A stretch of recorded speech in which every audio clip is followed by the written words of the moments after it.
We've got 6 different stories to cover from 6 different media outlets. It is time for another episode of the world's news round. Let's go, guys.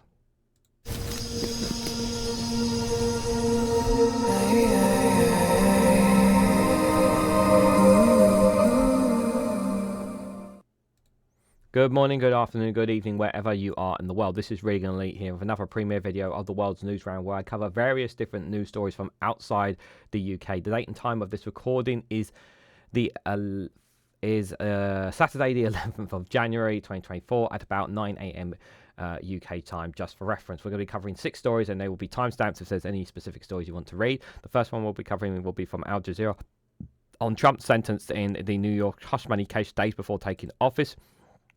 We'll look at another piece from the Associated Press on Greenland's leader saying that his people don't want to be Americans as Trump covets a territory. We're also an interesting one from all the way from Brazil. Obviously, that this article things will change. Obviously, may change by the time you guys see this. Brazil gave Meta 72 hours to explain their changes to their fact-checking program. So I'll update you guys on that story as well. We'll also look at a piece from Middle Eastern Eye where Turkey have been angered by possible French presence on the Syrian border. That's from Middle Eastern Eye. We'll also look at a piece from Yahoo News. It's originally from Euronews, but the cookie wouldn't let me use their platform. But there have been thousands have been protesting against Slovakian's Prime Minister Fico over a meeting with Putin and pro-Moscow stance. We'll have a look at that. And then finally, we're going to look at the Kiev Independent, where Ukraine and Russia are not prepared for peace talks, White House has said. And we may look at 1 or 2 other stories from the Kiev Independent as well. So let's get straight into it, guys. The first one is from Al Jazeera. So Donald Trump has sentenced in the New York hush money case days before taking office. Donald Trump avoids jail time or a fine, but the US president-elect criminal convictions will be on his record. Now, so it's like he just didn't want it on the record. He didn't want it on the record that he was a criminal convictions. He just didn't want this. It wasn't so much about to him about the fact that he knew he wasn't going to jail. He knew he wasn't going to pay any fines. He knew even though he should do, but because he's been a president before and he's going to become a president again, the judges and the US law, Supreme Court, the laws, not Supreme Court, but the US law can only go so far with a president elect, and it's very, very frustrating for the judge because this man has blatantly disregarded and broken the law, and there's been absolutely no he's not really faced any crimes for it because he's now been elected as president. It's absolutely bonkers. It really does make a mockery of the US judicial system, because anybody else doing what he did, they'd be thrown away and locked up behind the throwaway key. But because of him, he's treated indifferently. So he gets his rules apply differently to him. You know the saying of no one is above the law in the US. Well, unfortunately, Donald Trump is above the law, and this has been proven to be. But Americans don't really care. Quite frankly, quite a lot of them just don't care, and they've just voted for Trump, and they're going to suffer the consequences. And they can say what they want now, but you know, if they're paying more for a living over the next 4 years, well, everyone will just say we told you so. You know, if their lives are worse off, we're going to say we told you so. Because I do not expect Donald Trump to make their lives better. I really, really do not. So let's read a bit into this, guys. So Donald Trump has become the first former United States president ever sentenced for a crime. But the US president-elect avoided penalties for his conviction for falsifying business documents in relation to hush money payments made to an adult film actress. Judge Juran Machan sentenced Trump to an unconditional discharge on Friday, and days after the US Supreme Court rejected an attempt by Trump's legal team to delay the sentencing, which took place before the Republican leader's inauguration on January the 20th. The decision means Trump's conviction will appear on his permanent record, that he does not face imprisonment, a fine or probation, leaving him encumbered to enter the White House. Trump, who previously served as president from 2017 to 2021, was found guilty in late May on 34 counts of falsifying business documents relating to a $130,000 payment made to Stormy Daniels, among other things. The US president-elect has denied any wrongdoings and said he plans to appeal the conviction. Appearing virtually at Friday's sentencing hearing, Trump said his criminal record and conviction had been a very terrible experience and insisted he committed no crime. No, of course he didn't, guys. Of course he didn't. It's been a political witch hunt, Trump said before the judge issued the decision. It was done to damage my reputation, so I'd lose the election. Obviously, that didn't work. Prosecutors in the New York case had argued that the hush money payments aimed to conceal allegations of sexual relationship with Daniels that could have been politically damaging. The payments were made ahead of the 2016 US presidential election, which saw Trump defeat Democrat Hillary Clinton to win the White House. Trump, who pleaded not guilty in the case, has denied any sexual relationship took place. Reports from Washington, D.C. on Friday morning, Al Jazeera's Alan Fisher said prosecutors had argued it was important that Donald Trump was held responsible. The judge himself said this was a unique and different case, but in the end he decided that the sentence had to be an unconditional discharge, Fisher said. Under New York's penal court, a court can sentence a defendant to an unconditional discharge if it is of the opinion that no proper purpose would be served by imposing any condition upon the defendant's release. And the thing is that this would be impossible for them to do as well. It would be very problematic for them to keep to it as well, given that he's going to become the president. Earlier this week, Trump's lawyers had asked the Supreme Court to delay the sentencing to prevent grave injustice and harm from the institution of the presidency and the operations of the federal government. They argued that a ruling last year by the top court grants presidents broad immunity for criminal prosecution, and that means some of the evidence should not have been present in the case. But a majority of the justices on the Supreme Court said in a decision late on Thursday that the alleged evidentiary violations at Trump's state court trial can be addressed in the ordinary course on appeal. They also said the burden that sentencing will impose on Trump's responsibilities is relatively insubstantial in light of the trial court stated intent to impose a sentence on unconditional discharge after a brief virtual hearing. Now he has been sentenced, Trump is free to pursue his appeal, a process that could take years to play out while he's serving his second 4-year term as president. Today was a despicable charade, and now it is over. We will appeal this hoax, which has no merit, and restore the trust of Americans in our once great system of justice, Trump wrote on his Truth Social platform after his sentencing. Well, the problem is that it's kind of hard for me to believe that when the evidence is quite, there's quite substantial evidence there against him. But, people will just ignore the evidence and say he's right, for no reason. Will this change anything about his presidency, what he does? No. Will this open eyes of some Americans? Maybe. It's all about what the American voters do next. If they have an election in 2 years' time, if they have a presidential election in 4 years' time, we will have to wait and see. I would not be surprised if something was done to prevent that or stop that in some way, shape, or form. I hope I'm wrong, but we will see. But it's a case that's not. But they're going to appeal, and it will rumble on in the backgrounds. They'll try to push whatever through to dismiss it in any way, dismiss these charges and get it off the record in some way, shape, or form to claim that he's perfectly innocent man when, quite frankly, we know he's not. So next one, sticking with Donald Trump and things that he has said, we're going to the Associated Press here with regards to Greenland.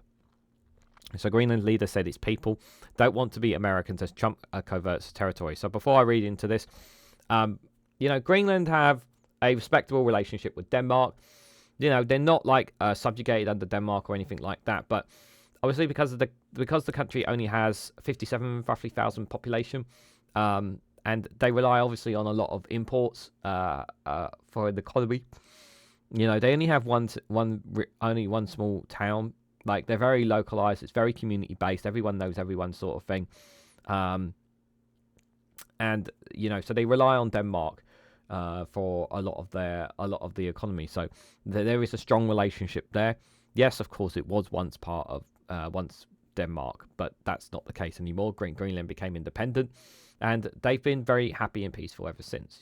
Nothing's really changed about them. Now, I really want to stress this because people are not talking enough about this when it comes to, this. Some people say this whole thing is a joke, that Trump's not really serious about all this, and he's just trying to stir up conversation. Yeah, I can see that argument, and I understand that argument, but I really do think there is a serious thing that we should be concerned about, and that is because of the minerals and the resources that Greenland has, and they have a huge amount of resources within their land, because it's such a huge chunk of land. America would want that resources, or specifically capitalist dogs want those resources. We're talking about many ores, uranium, lithium, oil and gas is also there. There's huge rich minerals. under Greenland's land that they would want to drill and absolutely rip out for their own well-being, capitalist dogs. And that's what this is about. It's nothing to do with strategic reasons. America has a US military base on the island already, so and it's quite a large one from my understanding as well. So strategically, for strategic reasons, it's nonsense because they already have that. And the sea around it is very, very important for Britain as well as America, just for any kind of shipping lanes as well. So that is also put at risk because obviously that's going to be from America's point of view. So there's lots of reasons why it shouldn't change. There's no history or context in America ever owning Greenland, so they can't use the subjugation. And also, it goes against everything that Donald Trump says, about wanting peace. The very fact that he's talking about this, and I know people joke about this, but he will try to push this. And the question is that are the people around him going to follow his orders? And I think that's an honest question that's worth asking as well.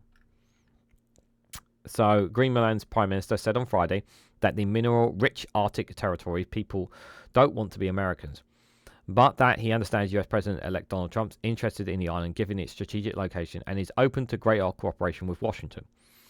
The comments from Greenlandic leader Muriel B. Elgin came after Trump said earlier this week they wouldn't rule out using force or economic pressure in order to make Greenland a simultaneous territory of Denmark, a part of the United States. Donald Trump's theory it was a matter of national security for the US. It's not national security reasons. He acknowledged that Greenland is a part of the North American continent and that a place that Americans see as part of the world. He says he hasn't spoken to Trump, but he's open to discussions about what unites us. Cooperations is about dialogue. Cooperations mean that you will work towards solutions, he said. Egel has been calling for independence for Greenland, casting Denmark as a colonial power that hasn't always treated the indigenous population well. Greenland is for the Greenlandic people. We do not want to be Danish. We do not want to be American. We want to be Greenlandic, he said at a news conference alongside Danish Prime Minister Mette Frederiksen in Copenhagen. Trump's desires for Greenland has sparked anxiety in Denmark as well as across Europe. The United States is a strong ally of 27 nation European unions and leading member of the NATO alliance. Many Europeans were shocked by the suggestion that the incoming US leader could even consider using force against an ally. But Frederiksen says she sees a positive aspect in the discussion. The debate on Greenlandic independence and the latest announcement from the US shows the large interest in Greenland, she said. Events which set in motion a lot of thoughts and feelings with many in Greenland and Denmark. The US is our closest ally and would do everything to continue a strong cooperation, she said. She's been very, very careful and rightfully so on this. Frederiksen and Ergel spoke to journalists either bilateral assembly of Denmark and the two territories of its kingdom, Greenland and the Faroe Islands. The meeting had been previously scheduled and wasn't called in response to Trump's recent remarks. Trump's eldest son also made a visit to Greenland on Tuesday, landing in a plane emblazoned with the word Trump and handing out Make America grain caps to locals.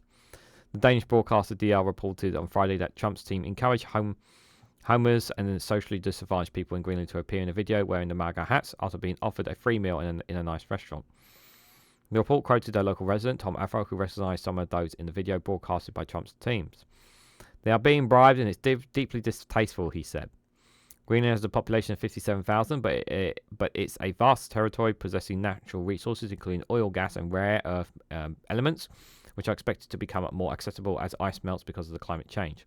It also has a key strategic location in the Arctic, where Russia, China, and others are seeking to expand their footprint. Greenland, the world's largest island, lies closer to the North American mainland than to Denmark. While Copenhagen is responsible for its foreign affairs and defense, the US also shares responsibility for Greenland's defense and operates an air force base there based on a 1951 treaty. And that's the thing, yeah. They still got a base there, which I just said at the start.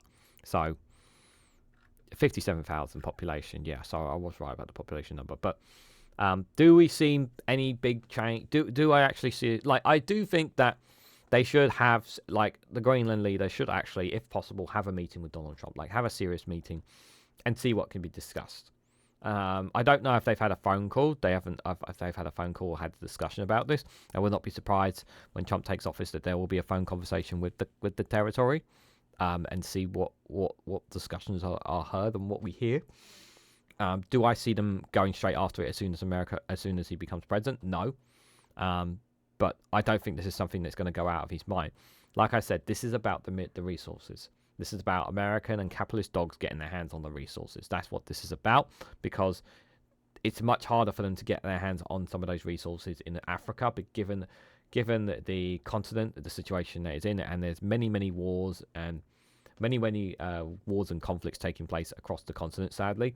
And it's too much of a hassle and too much money to get to those resources for some capitalist dogs. So they want to target Greenland because, as we talk about climate change and the melting of polar ice caps and our planet getting warmer and Greenland becoming less icy, it means that resources become more available for the country, for the territory, which means that people will be vying for those resources, and America wants their hands on it.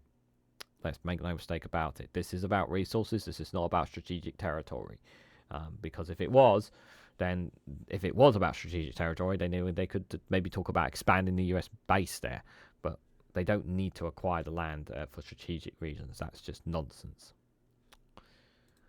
The next story I've got for you guys is one that could change over time, given the context of it. So this came out on Friday. This is quite an interesting one.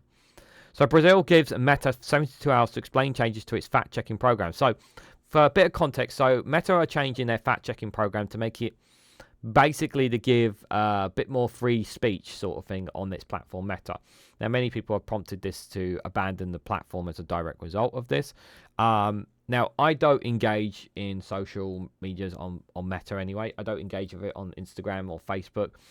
I have a private Facebook account. I have a public Facebook account, and I have the same private and public Instagram accounts as well. And I don't ever engage in politics, so I don't know what the political landscape when it comes to politics too much on Meta. So I can't really comment on it because I've never engaged. I never go on the platform specifically for them.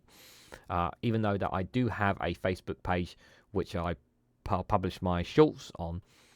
For political, because I publish a lot of YouTube shorts, as you guys know. I put them on a Facebook page, which you can check out in the links tree if you want to follow the Facebook page there. It's just there to put out the short videos on that platform. I don't really engage, or never engaged on the platform. But so for context, Brazil a while ago, some guys may or may not have had a spat with Elon Musk's Twitter, where basically Twitter got removed from the country, because basically that Elon Musk was basically saying, I'm not initiating safeguards to X, or acceding to whatever demands that the Brazilian federal court was basically saying. And Brazil said, all right, then we're kicking you out of the country. And basically X got kicked out. Basically X was removed from the country. These people didn't have access to Twitter anymore, which infuriated Musk. And he was absolutely upset about this. And then quietly behind closed doors, X succumbed to Brazil's demands by the judge and whatnot, and then it was allowed back in Brazil because they basically did what the court's judged and made sure that there were some safeguards in to protect people from certain rhetorics and hatred on X, Twitter. So there is some, specifically if you live in Brazil. Now this could be the same thing that could potentially happen to Meta with Brazil here, with the fact that, like I said, by the time you guys see this may have already been in response by Meta. I don't know if Brazil will do the same thing that they've done to X, where they basically banned the platform for removing fact-checking programs. But Brazil are obviously being very cautious about this. They're very concerned about the language and rhetoric that have been coming out of X, and they're doing the same here. They're very concerned about what this could mean and how it could potentially damage the so-called democracy that is in the country. And this is something, and because Brazil are doing this, the rest of the world really should be paying attention to this and really should be doing the exact same thing that Brazil are doing. If they generally care about protecting democracy, protecting, free speech, there is a line. There is a line in that free speech where it can incite violence, rhetoric, and hatred. And Brazil understand that. And that is why they're taking this action. And this is something that European countries should be taking heed of. Other countries across the world should be taking heed of this. They really, really should be paying attention to what Brazil are doing and taking some of their ideas when it comes to tackling these social media companies. Yes, you have laws and whatnot. The EU have been very good when it comes to not being pressured by Twitter and Meta and whatnot to them. But we need more countries to stand up for themselves to these social media powers, because they can really influence public opinions within their countries that would be in the interest of those companies and not in the interest of the people of the nations. So let's read into this, guys. So Brazil's government will give Meta until Monday to explain the changes to its fact-checking program, Solicitor General Jorge Messias has said on Friday. The move comes after the social media company scrapped its US fact-checking program and reduced curbs on discussion around topics such as immigration and gender identity. It is not immediately clear exactly what will happen after the deadline expires. I'd like to express the Brazilian government's enormous concerns about the policy adopted by the Meta company, which is like an airport windsock, changing its position all the time, according to the words. Messias, the government's top lawyer, told reporters in Brasilia. Brazilian society will not be at the mercy of this kind of policy, Messias has added. On Thursday, Brazilian President Luiz Inácio da Silva said the charges were extremely serious, and announced that he called a meeting to discuss the topic. Meta did not respond immediately to requests for comment. In announcing the move on Tuesday, CEO Mark Zuckerberg cited too many mistakes and too many censorships. A spokesperson said on Tuesday that for now, Meta was planning the changes only for the US market. So it's very important to stress that at the moment, this is only happening in the US. At the moment. Reuters, which was a Meta partner for US's fact-checking program, has declined to comment. So, again, I think that's a really important point as well to make, that this change is being made in the US market, and they're doing that change, and I believe they're doing it just a few days before Trump's inauguration as well, to give more freedom of speech. So they have succumbed to Donald Trump and the rhetoric that they are. So they have, in a way, succumbed to the rhetoric that Donald Trump is going, Mark Zuckerberg and that, because they know that appealing to Donald Trump will be beneficial to them. And it's quite a sad state of affairs that they are bowing to pressure from the likes of Donald Trump and whatnot. It is annoying. I hope that they don't do it the same here to UK market, but I would not be surprised if they do make that change there. Obviously, I think they'll be extremely... they probably will not change anything in Brazil, if Brazil are basically saying, what are you planning on doing here? Because the difference between... one of the biggest difference between Meta and Twitter is they don't Meta doesn't have an angry shouting South African who constantly moans and bemuses all the time about things in the world. You know, Mark Zuckerberg is a bit more level-headed than Elon Musk, even despite all the money and the wealth that he has. And I think that's really important context to add there, guys.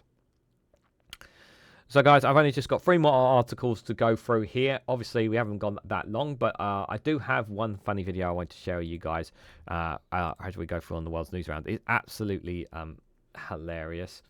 I hope you guys find this funny, because especially if you don't like Donald Trump, this is absolutely hilarious. I'm just going to play it. It's a very, very short 18-second clip, but my God, it is hilarious. No.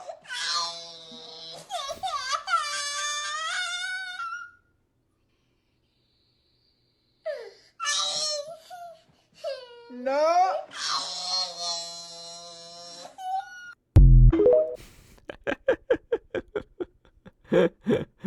No, baby Trump. No, you cannot have Greenland. No. So good. So they did the same thing with Canada as well, and with Panama, with the Panama Canal, with the baby. It's brilliant. It's absolutely brilliant. Oh, you gotta have a bit of fun, over it, guys. You got to. Guys, a reminder, just if you haven't already, please hit that like button. We greatly appreciate. Share it across social media so others are notified of this video. If you haven't subscribed already, please consider subscribing, because it really does help support the channel as well. Guys, if you can, by in any way financially support me, it'd be greatly appreciated. I've lost quite a lot of YouTube members recently, so please do consider joining the YouTube membership for it's just as little as 99p. It's not a lot of money, but it really does help support the channel. So please do consider joining it. You get access to custom emojis, you get access to community members posts, as well as you get whenever you comment on any of my videos, whatever the topic may be on any of my videos, I always give a response back. So you get something back for being a YouTube member. And 99p may not sound like a lot of money, but like I said, it really does make a massive difference to financially supporting me. So please do consider becoming a YouTube member. If you want to leave any super chats during the premiere run, you're more than welcome to do so as well. Other ways you can financially support me is by buying me a coffee or joining the Patreon. Links for all these are in the description, guys. And thank you to anyone who has financially supported me. It's greatly appreciated. But yeah, the membership count is really, really low. So if you can support me, please do. It'd be greatly appreciated. The next story I've got for you guys is from Middle Eastern Eye. So Turkey had been angered by possible French pressure on the Syrian border. So Hakim Thing said, why can't I say Turkey's capital? Ankara doesn't take small European countries like France seriously on Syria. So there's a for better context of history, obviously Syria used to be a French colonial part of French colonial nation, and obviously that France was basically pushed away from that. I don't like the fact. I'm kind of inclined to agree that French presence on the Syrian border is not something I don't think I would approve of. Even if the intentions from France are good, I think given the history that France has with Syria, I would not recommend it. If possible, maybe UN peacekeepers might be the better approach if they can possibly get that through the UN. I would rather go that way, if I'm honest, because then at least you're guaranteeing those to keeping the peace when it comes to Syria and Turkey, because we know that there is a great deal of tension going on still there between the two nations. There's still conflict, obviously, between the Kurdish groups within Syria and Turkey fighters, because it's still there. But I'm inclined to agree that perhaps having French presence is probably not the ideal situation. Maybe some people will disagree and think maybe French is the right option, but I think UN peacekeepers would be the safer bet to do so, in my opinion. So let's read a bit into this. So Turkey has strongly rejected a proposal to deploy French troops along the Syrian border to establish a security zone aimed at easing tensions with the Syrian Democratic Forces, a group Antica considers a terrorist organization. So some small European countries participating in military operations in Syria under the US umbrella are attempting to further their own interests by speaking out on certain issues, but this brings no real benefit to themselves or the region, Turkish Foreign Minister Hakim Fidan said on Friday during a live press conference in Istanbul. We do not engage with countries that try to hide behind America's power while advancing their own agendas. Antica has warned of potential cross-border offences into northeastern Syria against Kurdish YPG militia, which spearheaded the SDF, if the group does not comply with Turkish demands. Fidan reiterated that foreign fighters within the SDF, which is supported by the US, must leave the country along with Katzaids from the Kurdish Workers' Party, the PKK, even if they were Syrian nationals. It's quite a big demand to ask. Turkey views the YPG as an extension of the PKK, a Kurdish militant group that has waged a 40-year insurgency against the Turkish state. Although the French government has not publicly proposed guarding the Turkish-Syrian border, French President Emmanuel Macron stated earlier this week that Paris would not abandon the SDF, which has been one of many factions involved in Syria's 13-long-year civil war. The United States and France could indeed secure the entire border. We are ready for this military coalition to take this responsibility. Ibrahim Ahmed, the co-chair of Foreign Affairs after the Kurdish administration in northern Syria, was quoted as saying by TV5 Mon this week. Turkish officials have also dismissed a recent proposals by the SDF to demilitarize the northern Syrian city of Kobol under US observation. Finland said that Turkey would only take France's view on Syria seriously if Paris was willing to operate independently in Syria, without US support, by conducting military operations, establish bases, and holding territory. If France intends to act in Syria, it should face reprimands, prosecute and imprison its own citizens who are terrorists being held in Syrian camps, Fidan said.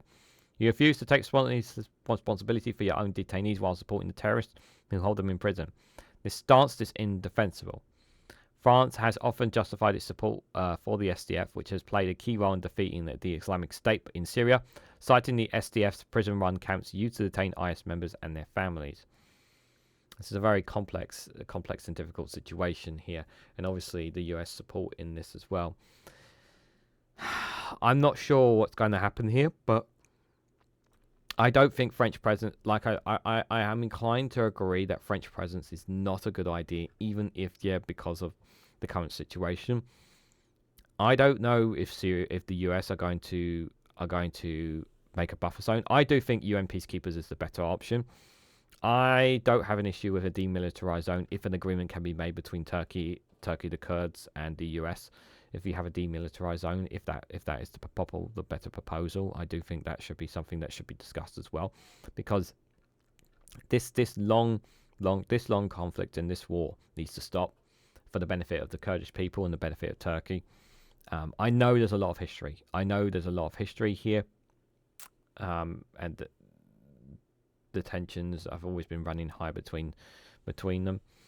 But there needs to be a democratic solution to this issue, and my hope is that the Trump administration will find us a solution to this.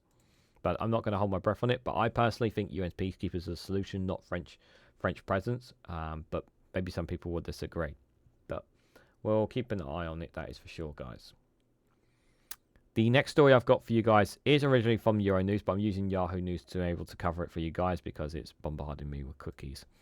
So thousands protest against Slovakian PM Fico over a meeting with Putin and pro-Moscow stance.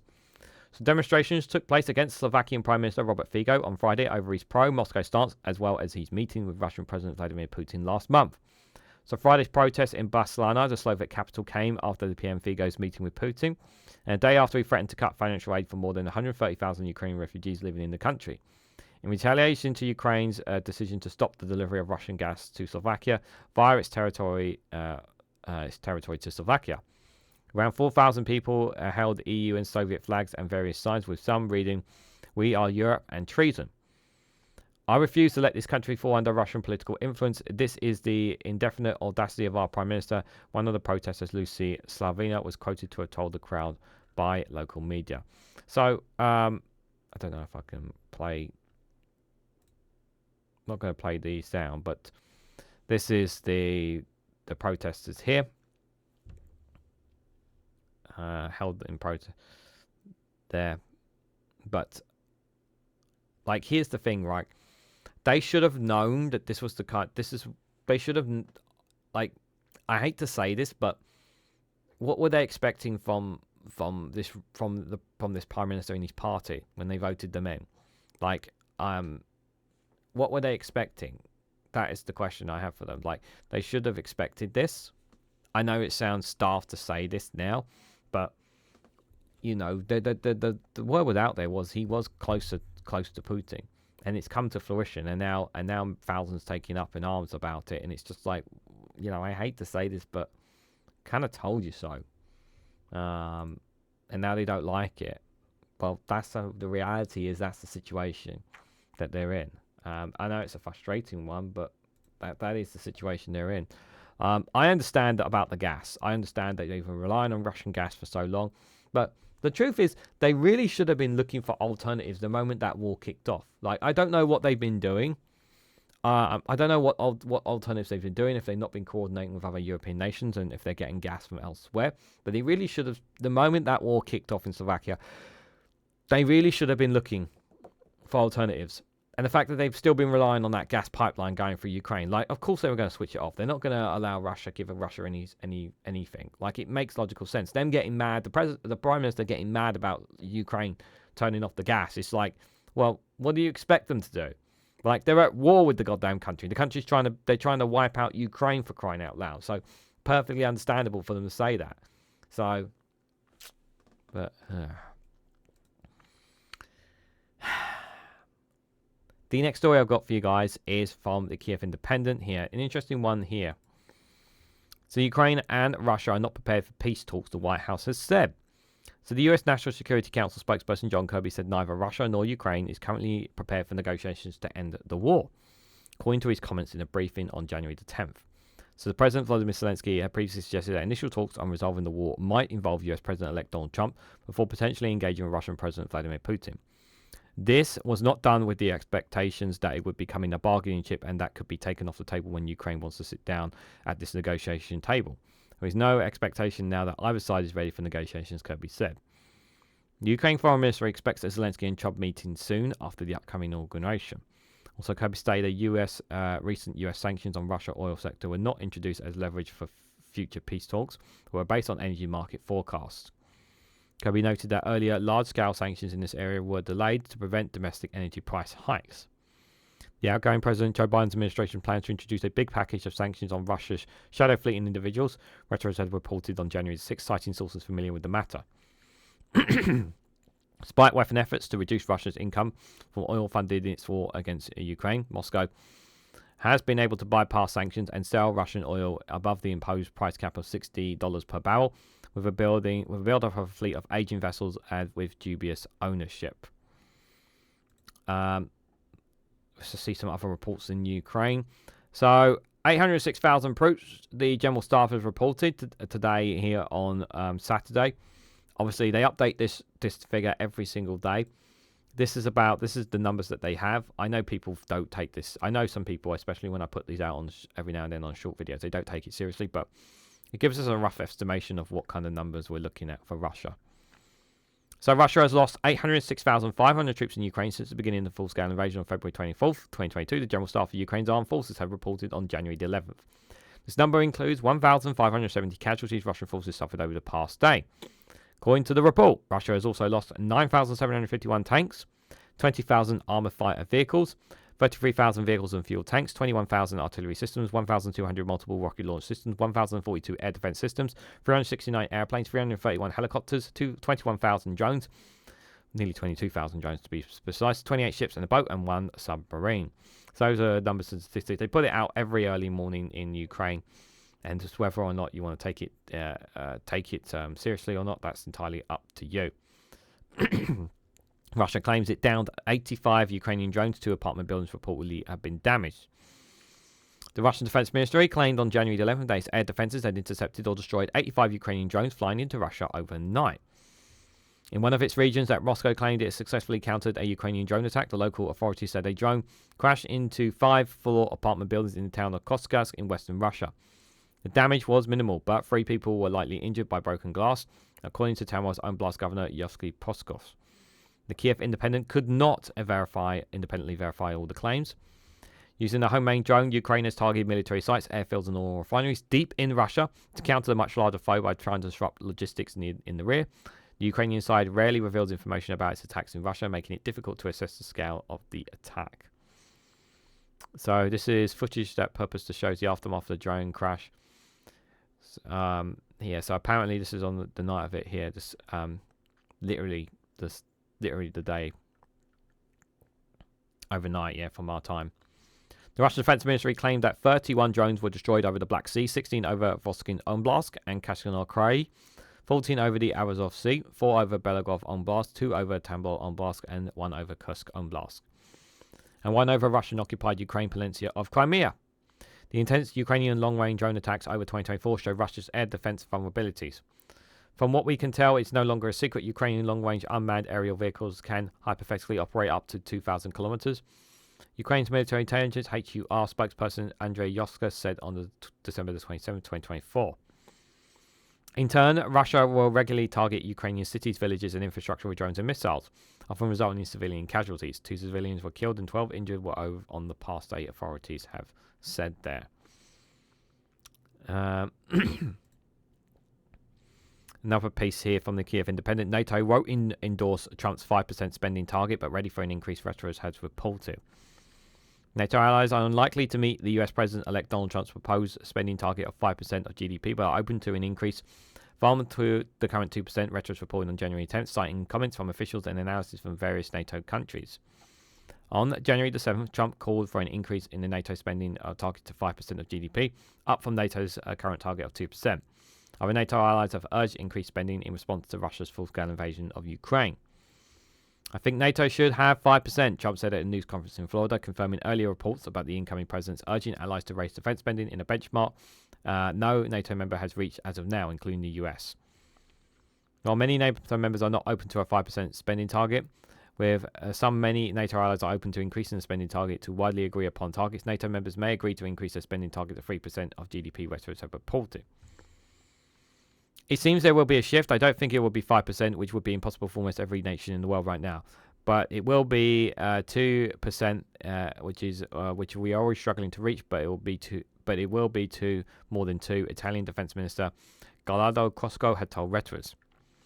On the 12th of December, on December the 12th, the Financial Times reported that European NATO foreign members began discussing a plan to gradually increase the alliance defense spending target from 2% of their GDP to 3% by 2030, according to sources. The alliance members would increase its spending 2.5% of GDP before reaching 3% by 2030. Trump has criticized NATO member states that do not meet their current 2% of GDP spending target. Several NATO allies, including Italy, Canada, and Spain, do not meet the current target, though the number of allies that do rose to 24% last year. According to NATO estimates, Poland spent the greatest proportion of GDP on defense, 4.12% in 2024, followed by Estonia, 3.4%, and the US, 3.38%.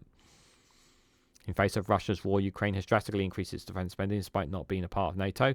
Ukraine will spend 26% of its GDP on defense spending in 2025. Well, don't blame them. I mean, their country is at stake here. So, that's kind of some of the news that's taking place out of Ukraine.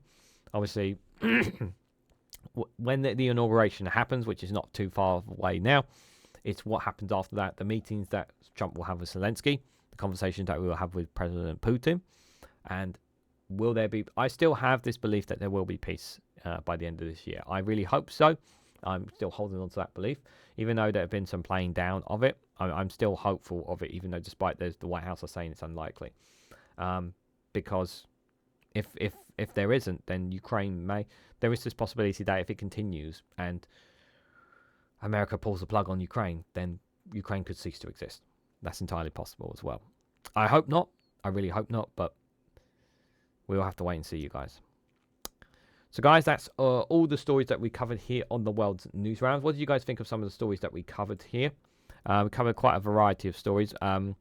Not so much in Asia, but hopefully I'll see if I can get some for the Snowflake Corner, perhaps over there. There's not really been too much to add to what's happening over there with regards to the South Korean president or anything in particular at the moment, but maybe on the Snowflake Corner we'll have some stuff. But let me know what you guys thought about some of the stories that we covered today down in the comment section below. But just before you go, if you haven't already, please hit that like button. We greatly appreciate it. Please share this across social media so others are notified of this video. If you haven't subscribed already, please consider subscribing. That does really help support the channel. But if you want to go one step further and financially support me and the work that I do here, please do consider becoming a YouTube member for as little as 99p, or join me on Rumble or Patreon for exclusive content on those platforms. So thank you all so much for watching, and I hope to catch you all very, very soon.